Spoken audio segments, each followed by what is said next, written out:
2010 সালে ধর্ষণের শিকার হন রংপুরের একটি বেসরকারি হাসপাতালের সেবিকা। ভুক্তভোগীর আক্ষেপ, গত 15 বছর ধরে আইনি জটিলতার কারণে মামলা নিষ্পত্তি হয়নি। তার মতো অনেক নারী দীর্ঘদিন রংপুর নারী ও শিশু নির্যাতন দমন ট্রাইব্যুনালে ঘুরছেন ন্যায় বিচারের আশায়। 2010 সালে মামলাটা হয়। মামলা হওয়ার পরে আজ 15 বছর থেকে আমি কোর্টের মধ্যে যাওয়া আসা করতেছি, আমি সঠিক বিচার পাচ্ছি না। 24টা বছর থেকে হয়রানি হচ্ছে, আদালতে আজ থেকে যাইতেছি, 5টা ডেট থেকে যাইতেছি, রায় হবে না, রায় হবে হচ্ছে না। বাদিনী মারা গেছে 16 সালে, তার একটা সাক্ষীও আসে না, অথচ আজকে 2025 সাল, আমি এখনো ঝুলে আছি।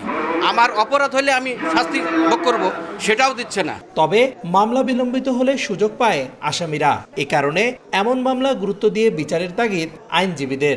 অধিবেশনের মতো মামলা না হওয়ার জন্যই আপনার মামলা এক মাস পরে ডেট করতে করতে 2 বছর 3 বছর 5 বছর চলে গেল। কন্টিনিউয়াস চলতেই থাকবে, বন্ধ হবে না।